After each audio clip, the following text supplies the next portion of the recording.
Welcome to your final full week of fourth grade. That's very exciting. 5 days this week, 4 days next week, and you are done. On to summer. Only 9 days left. Uh, we have 4 more days of read aloud, so we'll read a couple more chapters today and we'll get right into it. Chapter 36. We woke to a vicious pounding on the door. Jamie clutched me. Invasion? He whispered. My heart thumped in my ears. Should we hide? I was ready to push Jamie under the bed when I heard Lady Thornton yell from downstairs. Susan! Get up! We need you! We need everyone! While Susan flung on her WVS uniform, I clambered down the stairs. Lady Thornton stood in the open doorway, breathing hard as though she'd been running, even though her automobile was waiting in the driveway. What's happened? I asked.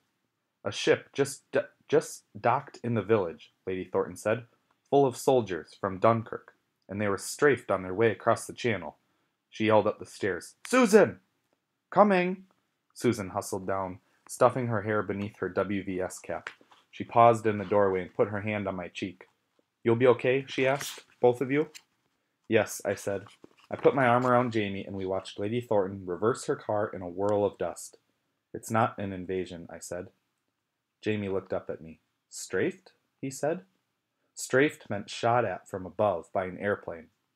I took a deep breath. Yes, I said. We'd listened with dread to the radio the night before. The British Army had retreated so far that it was now trapped against the ocean, near a French port called Dunkirk. The water was so shallow near the beach there that the Royal Navy, trying to rescue the soldiers, couldn't bring big ships close. The man on the radio had asked anyone with a small boat, one that could go close to shore, to loan it to the Navy for getting the men away. I'd seen our village's fishing boats. They could maybe carry a dozen. I tried to imagine 370,000 men climbing onto boats, a dozen at a time. It couldn't happen. There would never be enough boats. If the Germans were strafing them, they would all die. I'll make breakfast, I said, putting on a cheerful face for Jamie's sake. I'm not hungry, he said. I'll make sausages. This brought a smile. The sausages tasted odd. War sausages. Mostly oatmeal, I thought but didn't say. I wondered what sort of meat was actually in them. We did the dishes and got dressed. We could hear planes taking off from the airfield, one after another. Dozens of planes. We went outside to watch them. They flew out toward the ocean and didn't come back. I want to go talk to the pilots, Jamie said. Not today, I told him. They're busy. He nodded. They're strafing the Germans. We stood watching the planes for a little while. I itched to be useful, like Susan. I knew I could do something. Jamie looked at me piteously. We can't just stay here, he said. No. Suddenly I knew what we could do. You're going to go to Fred's, I said. You'll help him in my place. I'm going to the village. Jamie started to protest, but I cut him off. I'm a junior WVS member, I said, making it up on the spot. Lady Thornton expects me to do my duty. Like a soldier, I expect you to do yours. Jamie's eyes widened, and he nodded. And you'll stay with Fred until Susan or I come for you, I said. He's to feed you, and if we don't come tonight, you're to sleep there. Tell him I said so. Jamie nodded. Can I take Butter? Of course. He rode Butter around the field often enough. I helped him saddle and bridle the pony. After that, I put on my sky blue dress. I braided my own hair. I stuffed a pillowcase full of the cloth scraps Susan was supposed to be sewing into bandages, and I took my crutches and set off for town. I saw the newsreels later. They didn't upset me, not when I'd already helped Dunkirk soldiers firsthand. But those newsreels showed a lie. In them, the soldiers evacuating Dunkirk looked tired, but happy. Under their tin hats, their faces were dirty, but their eyes shone bright. They grinned and waved and gave thumbs up to the camera. Stalwart British fighters, heroic and grateful to be home. Maybe there were soldiers like that somewhere. The ones in our village were shot, dead, or dying. Others were sick from the long, terrible retreat, the days without food or water. The men on that first ship who could walk had carried their severely injured comrades into the town hall, the place where I'd stood on evacuation day, waiting for someone to choose me. When I got to town, I saw a woman in a WVS uniform go inside the hall. I followed, pushing open the door. I gagged. The smell of blood hung across the room like a heavy iron fog. But worse than that, people don't tell you. They don't write about it, and they don't put it on in the newsreels. When men are horribly injured, they lose control of their bowels. They mess themselves the way babies do. The stench made my eyes water and my stomach turn. The whole room was filled with wounded men on stretchers. I saw Dr. Graham working among Army medics and the WVS. I saw Lady Thornton, her face streaked with blood. I saw Susan, who looked up and saw me. "Get out of here," she barked. Already I could see what some of the women were doing, peeling away the soldiers' pants and cleaning their naked backsides. They wouldn't want me helping with that. I nodded to Susan and slipped back outside. The street was full of less injured men.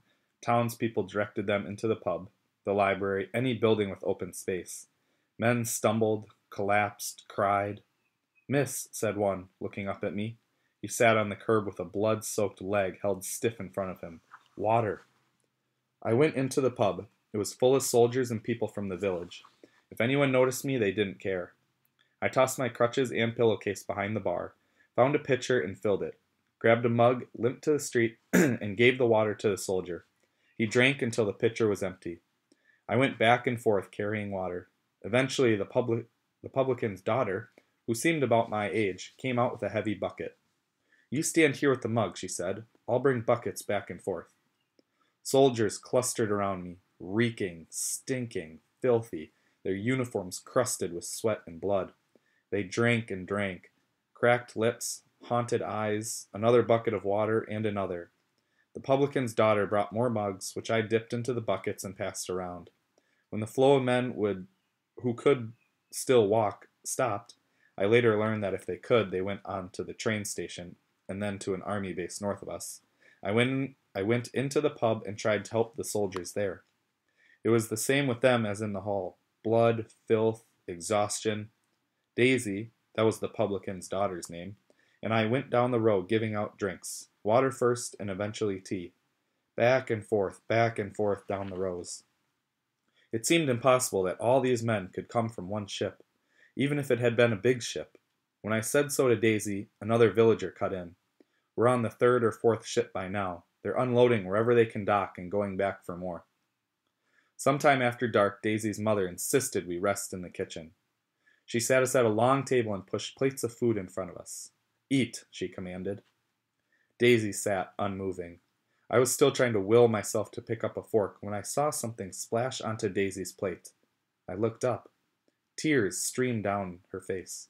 "None of that," Daisy's mother said. "It won't help anyone." "But they're dying," Daisy said. "No, they're not.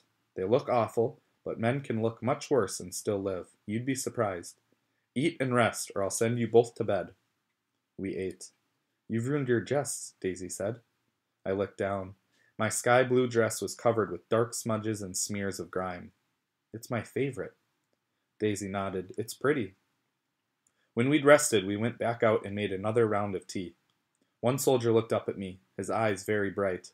"Miss," he said, "could you do me a favor and write a letter for me? My hands feel a little numb." "Daisy will," I said. My handwriting was still so slow and clumsy. I went to fetch Daisy and some paper and a pen. We came back and the man's eyes were closed. He was dead. He died right there on the floor of the pub. He didn't even look wounded. He wasn't bleeding. One of the other soldiers undid his tunic, searching for a heartbeat, and there wasn't any blood at all. But he was dead. The soldiers found a blanket and pulled it over his head. I couldn't breathe. Dead, when he'd just been talking to me. Dead, when he'd wanted to write a letter. A wave of grief washed over me. I started to go away in my head, to somewhere safe, to Butter or Jamie or wherever. But Daisy grabbed my hand and squeezed it hard, and I came back. "It's really a war now," Daisy whispered. I nodded. One of the soldiers called for tea. Daisy and I brought it to him. Most of the ships that docked at our village the week of the Dunkirk evacuations weren't as bad off as the first few, but all of them contained at least some badly injured men. The ships arrived at all hours. We went from crisis to crisis. The hall never emptied. The Spitfires from our airfield took off and landed in waves, constantly, day and night, flying out to protect the troop ships as much as possible. Meanwhile, the entire village fed and tended the soldiers. Before midnight on that first day, Susan found me at the pub. Daisy's mother told her what we'd been doing. Reluctantly, Susan allowed me to stay in the village. Daisy's mother said I could sleep at the pub with them. The WVS was sleeping in shifts in their headquarters down the street. "You're a little girl," Susan said. "You shouldn't have to see all this." "I'm old enough, and I'm helping." I wanted to tell her about the dead soldier, but I was afraid she'd make me leave. She gave me a long look. "Yes, you are." The next morning, Susan used the pub's telephone to call Lady Thornton's house and speak to Fred and Jamie, and then we carried on. Whenever Daisy or I grew too exhausted to continue, we crept back to the kitchen and slept on the bench by the door. When we woke, we went back to work. Everyone did. It was lucky Jamie was safe with Fred. Lucky we'd put Bovril outside where he could hunt. Susan and I stayed with the soldiers. It was our turn to fight the war. In the end, 330,000 British soldiers were saved. Winston Churchill called it England's finest hour. It was hard listening to him on the radio, safely, home with Jamie once again, to think that there had been anything fine about the shiploads of desperate and dying men. But at the same time I felt different. There was a before Dunkirk version of me, and an after Dunkirk version. The after Dunkirk version was stronger, less afraid. It had been awful, but I hadn't quit. I had persisted. In battle I had won. Chapter 37. Several days later, when Susan and I went into the village, I stopped at the pub to say hello to Daisy. "Oh, dearie," said her mother, pulling me against her large bosom and kissing the top of my head. "I've sent her away," she said. To Susan, she added, "You'd better send yours, too." The village was evacuating its own children. Across the channel, Hitler's army waited, less than 30 miles away. He invaded the Channel Islands, Guernsey and Jersey, which belonged to England. The Channel Islands surrendered. Kent, which was the part of England where we were, was the closest bit to the German army in France. When Hitler invaded, he would land in Kent. Susan said nothing to Daisy's mother, but later told Jamie and me not to worry. If our mother wanted us to go somewhere else, that was one thing, but until Susan heard from our mother, we were staying put. A few days later, Lady Thornton came to try to make Jamie and me go. All the other evacuees and nearly all the village children were leaving. The WVS, Lady Thornton said, would find a home for us somewhere safe. "Their mother won't know where they are," Susan protested. "Of course she will," Lady Thornton said. "I'll see that you get their new address, and whenever she contacts you, you can pass it on." Susan hesitated. "I'm not sure." Lady Thornton's nose narrowed the way it did when she was angry. "There will be an invasion," she said in a tightly clipped tone. "German soldiers in our streets, in our homes. War in our streets, quite possibly. The children should be as far away as we can send them. Margaret isn't coming home this summer. She's going straight to her new school." I felt a pang of regret.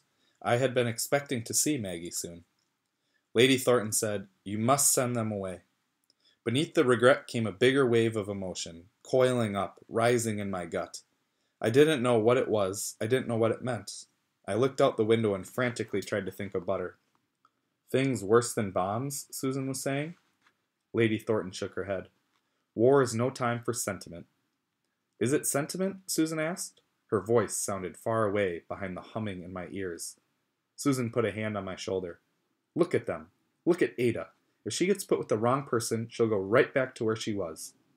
I shook my head, struggling to stay with them, to hear them above my increasing panic. But Lady Thornton did not reply.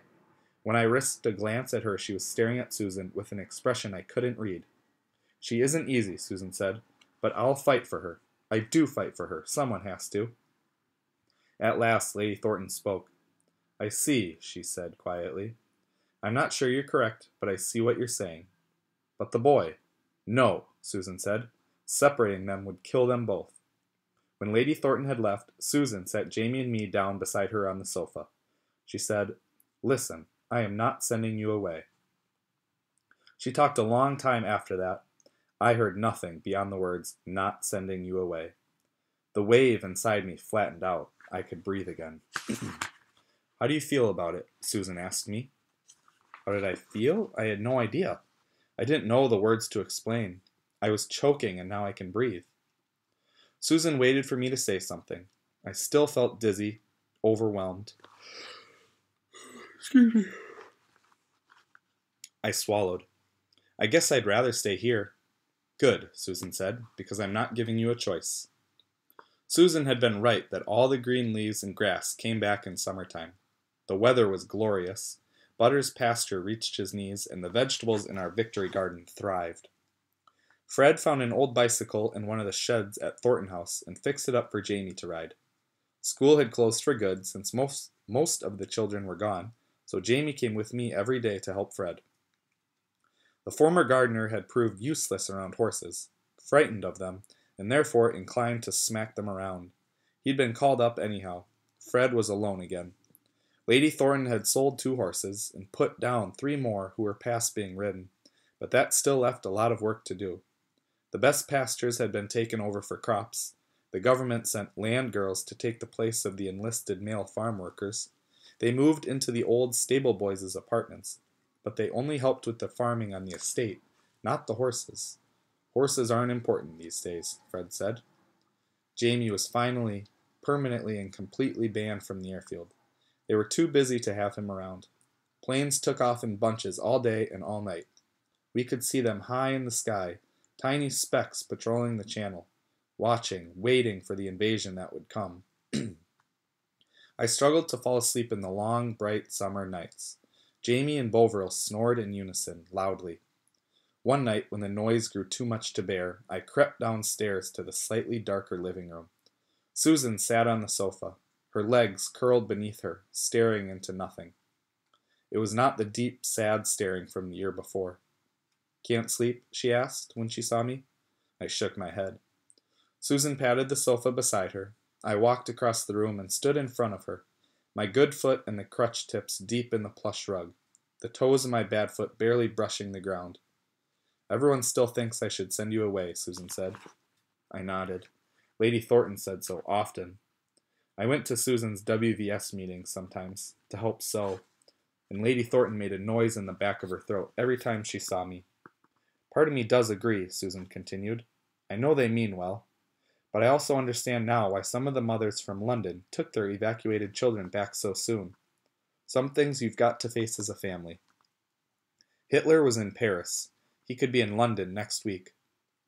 For the longest time," Susan went on, "I thought I was neglecting you. I didn't take care of you the way my mother took care of my brothers and me. My mother watched me all the time. She always kept me neatly dressed. She ironed my shoelaces. She would never have let you run wild the way I have. But now when I look at you, I think I didn't do so badly. I think you wouldn't have liked being raised the way my mother raised me. What do you think, Ada?" I sat down on the sofa. "I never know," I said. "When I'm not thinking, everything's clear in my head, but as soon as I try to look at it, I get confused."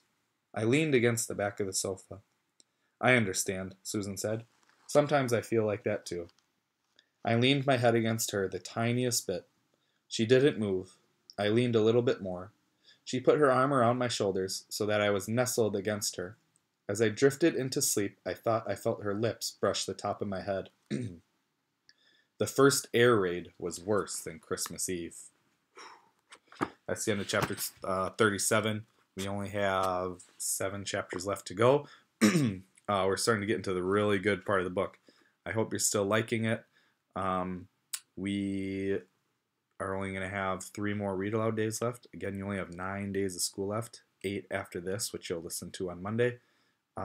Keep working hard, 4th graders. We're almost there. We can see the light at the end of the tunnel, and I will talk to you soon. Bye.